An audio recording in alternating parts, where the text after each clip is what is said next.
자, 말씀 같이 읽겠습니다. 시작. 너희는 내게 배우고 받고 듣고 본 말을 행하라. 그리면 하나님이 너희와 함께 계시리라. 자, 이 말씀을 지금 두 번째로 드리게 되는데요. 빌립보 교회를 세운 사람은 일단 사도 바울입니다. 사도 바울은 빌립보 교회를 세우도록 선교를 한 이방인의 사도죠. 이방인의 사도, 선교사. 그리고 초대 교회로 보면은 그 영적 지도자입니다. 현재의 빌립보 교회 사람들에게 가장 강력한 영향을 주고 있는 스승입니다. 물론 이제 사도 바울 말고도 디모데 같은 경우도 있고 그렇습니다만은 가장 강력한 스승입니다. 이런 사도 바울을 우리가 요즘의 말로 하면은 빌립보 교회의 멘토다 또는 롤 모델이다 이런 말로도 표현할 수가 있습니다. 멘토라고 하는 말이 요즘에 사용되고 있는데 멘토라고 하는 말은 상담, 상대, 지도자, 스승, 선생 이런 이제 뜻이 있고요. 자세한 건 또 좀 이따 말씀을 더 드립니다. 이제 이 배경이 있어요. 멘토라는 말이 사용된 말의 배경. 스파르타가 있습니다. 스파르타의 왕인 메넬라오스가 있는데 이 메넬라오스의 부인이었던 왕비 헬레네가 트로이의 왕자였던 파리스의 유혹에 넘어가서 남편과 딸을 버리고 트로이로 가게 됩니다. 그래서 화가 났죠. 이 스파르타의 왕 메넬라오스가 화가 나서 자기는 힘이 좀 부족하기 때문에 자기보다 더 싸움과 지혜가 출중한 형 아가멤논에게 이야기를 했고 이 아가멤논이 이것이 전체 그리스의 수치다. 그래서 그리스와 여러 나라들과 이렇게 협력을 도모하고 트로이하고 이제 전쟁을 시작하게 되는 겁니다. 9년 동안 전쟁을 했는데 결국 이기지 못했어요. 그런데 이때 이타카라고 하는 곳의 왕 오디세우스가 제안을 하게 됩니다. 그래서 첩자를 남기고 그리고 트로이에게 들어갈 거대한 목마를 해변가에 세워놓고 이거를 이제 가게 되는데 첩자가 말을 하기를 이거를 트로이의 성 안으로 가지고 들어가지 않게 기념물로 이렇게 만든 것이다. 그러니까 트로이 사람들이 오히려 역으로 우리에게 유익을 줄 것이다 라고 생각을 하고 성벽을 헐면서까지 이 거대한 목마를 안으로 들어가게 만들었는데 이 목마 안에는 그 병사들이 숨어 있었던 거죠. 그래서 잔치를 벌이면서 우리가 이제 이 오랜 9년 동안의 전쟁에서 이겼다라고 이렇게 방심을 하게 될 때 그날 밤에 이 목마에 위에 타고 있었던 숨어 있었던 병사들이 내려와서 성문을 열고 그리고 병사들이 물밀듯이 들어가면서 이 트로이가 결국 불에 다 이제 망하게 됩니다. 이 트로이 목마를 고안한 이타카의 왕 오디세우스 전략가라고 볼 수 있는데 원래 이 전쟁에 참여를 하게 될 때 전쟁에 나가고 싶지 않았어요. 왜냐하면 자기는 결혼한 지 얼마 안 되었고 자기 아들이 이제 태어났는데 텔레마코스라고 하는 아이가 이제 태어난 지 얼마 안 됐기 때문에 전쟁에 나가고 싶지 않았어요. 전쟁이라는 것은 우리가 알다시피 언제 끝날지를 모르잖아요. 그러니까 언제 돌아올지 모르는 그런 상황에서 전쟁에 이제 나간다는 것이 불편했는데 이 왕비를 빼앗긴 스파르타의 왕 메넬라오스가 계속 요청을 하니까 결국 이제 이 오디세우스 왕이 전쟁에 나서는데 자기 아들이 이제 태어난 지 얼마 안 되는 이 텔레마코스를 자기 친구였던 멘토르에게 부탁을 했습니다. 그래서 이 텔레마코스는 전쟁은 이제 10년 정도 만에 끝났지만 이것저것 하다 보니까 20년 만에 결국 이제 아버지와 아들이 만나게 되긴 하는데 20년 동안 아버지를 보지 못하는 가운데서 이 왕의 친구였던 멘토르를 통해서 이 아들이 훌륭한 청년으로 성장을 하게 되는 거예요. 그래서 멘토라고 하는 말은 의미상으로 보면 생각하게 하는 사람이다라고 하는 겁니다. 생각을 하게 하는 사람. 한 사람의 인생을 지혜와 신뢰로 이끌어주는 사람. 상담 상대, 지도자, 스승, 선생 이런 뜻으로 사용을 하고 있고요. 다양한 면에서 그 멘토를 찾아야 된다. 이렇게 얘기를 하고 있습니다. 그런데 이제 멘토에게 배우는 사람을 가리켜서 멘티라고 합니다. 멘티. 그래서 멘티와 멘토가 잘 연결이 되어져서 영향을 서로 주고받는 이런 관계로 되어야 된다. 이렇게 얘기를 하는데, 이 빌립보 교회의 멘토는 사도 바울인 거죠. 사도 바울은 이야기를 합니다. 내게 배우고 받고 듣고 본 바를 행하라. 그리하면 평강의 하나님이 너희와 함께 계시리라. 하나님의 모든 역사로 이제 모든 것들이 평안하게 그렇게 가게 될 것이다 라고 이제 이렇게 얘기를 하게 되는 건데요. 이 사도 바울이 가지고 있는 믿음의 영향은 빌립보 교회에게만 영향이 주는 것이 아니라 이 기독교 이 교회사에 있는 모든 사람들, 그리고 오늘날 예수님을 믿고 있는 우리들에게까지 계속해서 영향을 주고 있는 것입니다. 성경에 나타난 사도 바울의 말씀을 통한 성령의 음성을 우리가 생생하게 들으면서 우리도 함께 성장하고 귀한 역사를 이루어 가야 되는 거죠. 어느 고등학교 선생님이 수업 시간에 교실에 들어가서 진짜 위대한 사람이라고 하는 제목으로 수필을 쓰라고 학생들에게 이야기를 했다고 합니다. 근데 학생들이 이제 쭉 쓰겠죠. 나의 삶에 가장 위대한 삶의 본질을 가르쳐준 사람이 누구일까 생각하면서 썼는데, 한 소녀가 자기 어머니에 대해서 썼다고 합니다. 자기 어머니가 매 주일날마다 세탁기, 탈수기도 없이 많은 빨래를 손수하고 있다. 그 빨랫감 하나하나를 손수 정성 들여 빨고 밖에 내어 가지고 가서 가지런히 이제 말리게 되는 겁니다. 근데 어머니가 어느 날 이 빨랫줄에 많은 빨래를 이제 이렇게 널어놓고 뒤돌아서서 부엌 쪽으로 가려고 하는데 빨랫줄이 뚝 끊어진 거예요. 저도 어릴 때 그런 일을 많이 봤습니다. 금방 깨끗하게 빨았던 빨래가 그게 떨어지면서 더러워지게 된 거죠. 그런데 어머니가 아무런 말씀도 안 하시고 다시 빨래를 주워서 처음부터 하나씩 다시 빨았습니다. 그리고 이 빨랫줄이 끊어졌기 때문에 빨래를 가지고 햇빛이 따뜻하게 내리쬐는 목장의 푸른 언덕 비탈에다가 가지런히 이거를 널려놓기 시작했어요. 그런데 빨래를 이게 다 펴서 놓자마자 저쪽에서 개 2마리가 껑충껑충 뛰어오더니 이 빨래더미 위를 막 이리저리 뛰어 돌아다니기 시작했습니다. 그런데 이 어머니는 화를 내시는 기색이 또 없었어요.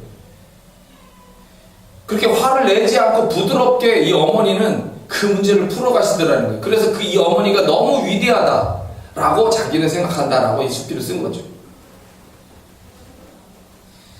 우리의 삶에 있어서 중요한 것은 우리에게 어떤 일이 일어나느냐 하는 것이 아니라 그 일어난 일, 주위 환경에 대한 우리들의 마음가짐이다.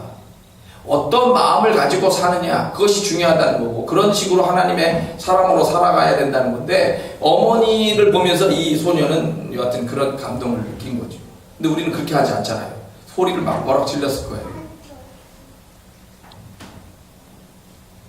이 소녀의 어머니는 정말 이 소녀의 좋은 멘토가 될 만하고, 우리들이 그 이야기를 들으면서도 야, 정말 이럴 수 있을까 생각이 듭니다. 이런 어머니도 있었어요. 16세에 주님을 영접하여 93세까지 약 80년 동안 가까이 기도를 하는 사람으로서 살았습니다. 자기가 낳은 7 자녀들 뿐만 아니라 손자, 증손자들과 수천 명에게 깊은 감명을 주어서 주님께로 더욱 가까이 나아가도록 영감을 불러일으킨 어머니입니다. 그를 아는 사람들은 나이가 많은 사람이든 젊은 사람이든 그녀가 남을 비판하거나 불친절한 말을 하는 것을 들어보지 못했다는 거예요. 오직 그녀는 예수 그리스도에게 자기의 삶을 의탁하고 흔들리지 않았답니다. 그녀가 이처럼 놀라운 승리의 삶을 살 수 있었던 비결은 경건 훈련에 있다라고 이렇게 보고 있습니다. 그녀는 매일같이 시간을 정하여 그 시간을 기도와 말씀과 예배 시간으로 삼았어요. 삶의 최우선을 경건의 시간에 두었기 때문에 어떤 중대사가 일어나도 경건의 시간만은 지키려고 노력을 했습니다. 나이가 점점 많아졌고 거동하기가 불편해졌을 때 자녀들이 모시겠다라고 얘기했는데도 나는 아직 기도할 수 있고 말씀을 계속 공부할 수 있다. 그동안에는 내가 혼자 살고 싶다 해서 계속해서 93세가 된 연로한 노인이었음에도 불구하고 기도하는 일과 말씀 공부하는 일을 쉬지 않았다고 합니다. 중보 기도 명단을 작성해서 한 사람 한 사람을 생각하면서 그들을 위하여 기도를 했고, 하나님께서 나를 통하여 사랑 베풀기를 원하는 사람들을 찾아가서 그들을 위하여 기도를 해줬다고 합니다.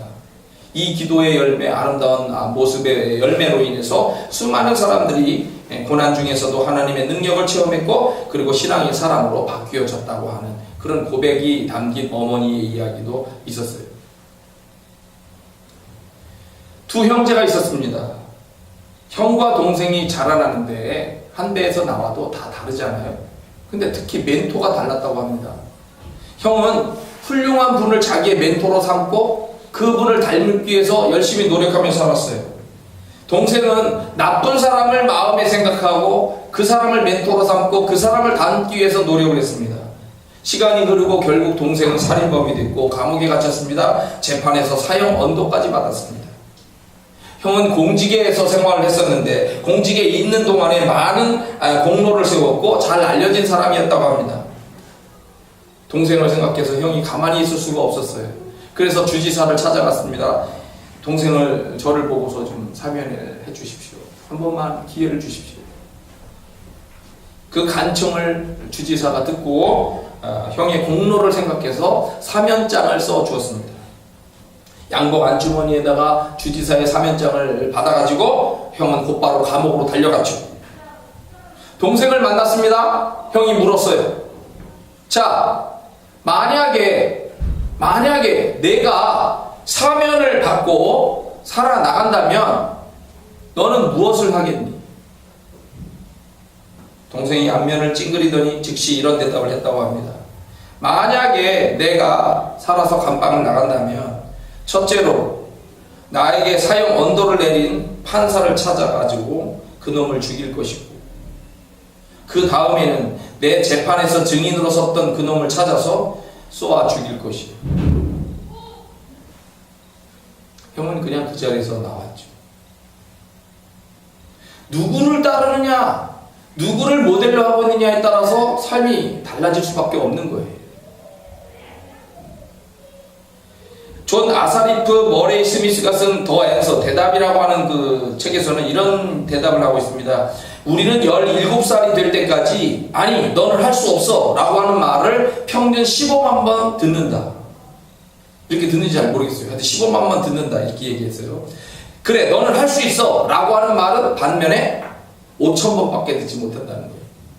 그래서 부정과 긍정의 비율이 30대 1로 이렇게 많고 그래서 우리의 마음속에서는 늘 나는 할 수 없어 라고 하는 믿음이 강하게 자리 잡고 있다라고 얘기하는 거죠.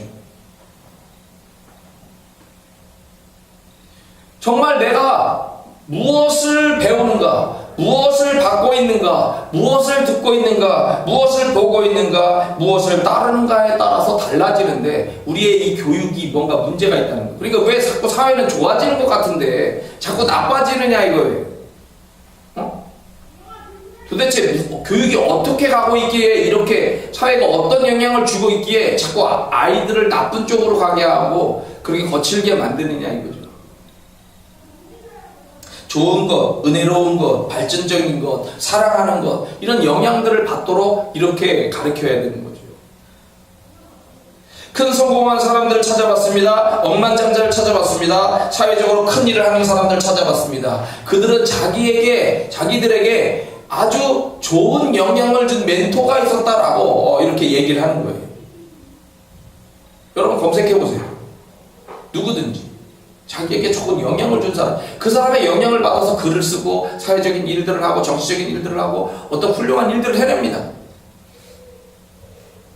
나폴레옹 힐이라고 하는 사람이 그 성공에 관한 여러 가지 책을 썼는데 생각하라 그러면 부자가 되리라 라고 하는 것에서 인생의 12가지 재산을 소개했습니다. 긍정적인 정신자세, 건강, 조화로운 인간관계, 공포로부터의 자유, 성공에 대한 희망, 신념의 힘, 베푸는 마음, 자선행동, 너그러운 마음씨, 자제심, 이해심, 경제적인 보장, 여러가지 인생의 12가지 자산을 가지면 결국 우리가 큰 부자가 되고 큰 일을 할 수 있다 이렇게 이제 얘기를 하고 있는 건데 여기에 빠진 게 있죠. 제가 지금 얘기한 멘토에 대한 거. 멘토에 대한 영향력이 인생의 12가지 재산을 다 갖도록 도와줄 수 있기 때문입니다.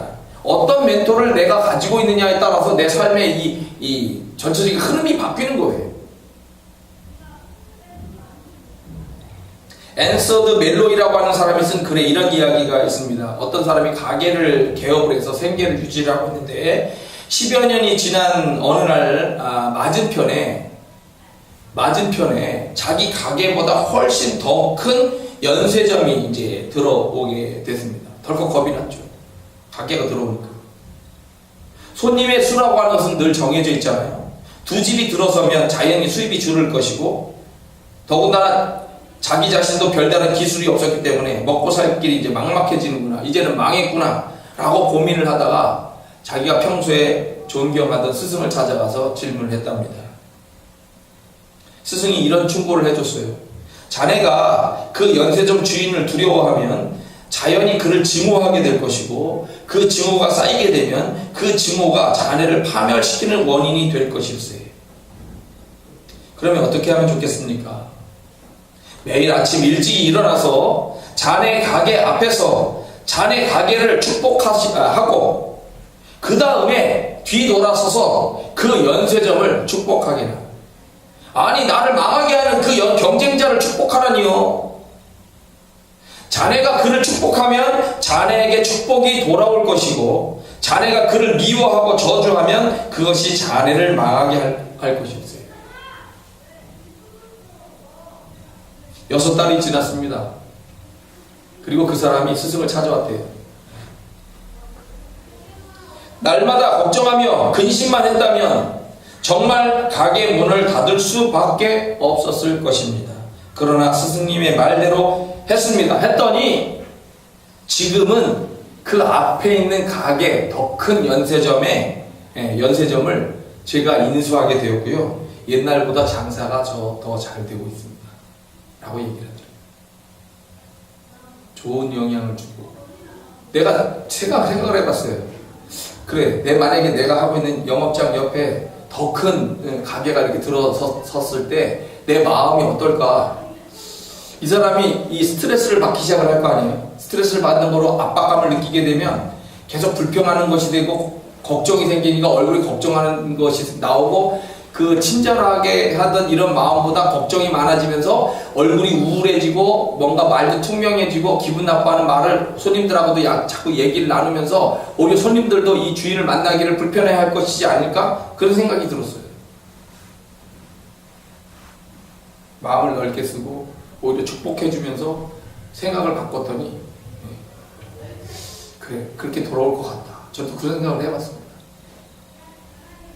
여기도 순복음교회 조영기 목사님의 경험담 속에 이게 있습니다. 옛날에 그 전도사로서 이제 불광동에서 천막교회를 처음에 시작했었는데, 한 어린 아이가 동생과 함께 기도를 받으러 왔대요. 이 아이가 축구공에 눈을 맞은 거예요. 눈을 맞아가지고 이 오른쪽 눈이 이미 실명을 했고요. 이게 아마 정면으로 오면서 눈에 강력한 압박을 이제 받게 했나봐요. 오른쪽 눈은 실명했고 왼쪽 눈의 시력까지도 잃어가고 있는 거예요. 그래서 목사님께 안수기도 받으면 좀 낫지 않을까 해서 왔다고 해서 몇 번 안수기도를 해 주었다고 합니다. 그런데 아무리 열심히 기도를 해도 이 아이의 눈이 점점 악화돼서 나중에는 이제 아이도 목사님도 크게 실망하고 낙담한 거죠. 그래도 목사님이시니까 이제 희망적인 말을 해줘야 돼서, 비록 네가 눈을 먼다고 할지라도 하나님께서 너에게 주신 그 꿈을 포기하지 않고 계속 노력을 해라, 이렇게 이제 희망적인 얘기를 전해 주었다고 해요. 이 아이는 어릴 때부터 온 세상을 위하여 내가 큰일을 해보겠다라고 하는 꿈을 가졌던 아이인데 결국 눈이 멀었어요. 절대 절망이 정말 찾아온 거예요. 근데 이 아이는 포기했느냐? 포기하지 않았습니다. 시각장애인 학교를 졸업을 했고요. 연세대를 들어가서 연세대를 졸업했습니다. 그리고 미국의 피츠버그 대학으로 유학을 가서 거기서 박사학위까지 받게 됩니다. 장애인으로서는 처음으로. 그리고 2001년부터 2009년까지 미국의 조지 부시 대통령의 부름을 받아가지고 미국 국무부 국가장애위원회 정책분과위원장, 우리나라의 장관 밑에 차관에 해당하는 그 위치까지 영임을 하고 하나님께 영광을 돌리면서 많은 이들에게 감동을 줬죠. 이 사람이 누구냐? 바로 강영우 박사입니다. 볼 수 있는 사람보다 오히려 더 위대하게 쓰임을 받았다 할 정도로 이 사람은 그런 쓰임을 받았어요. 그리고 그의 재산을 전부 기부하고 2012년에 돌아가셨어요. 68세인가. 이분은 지금도 신앙인이며 그리고 그 장애인임에도 불구하고 이렇게 소망과 용기를 가진 분으로 우리 애들에게 감동을 주고 있고, 많은 장애인들에게는 멘토 같은 그런 분이 돼버린 거예요.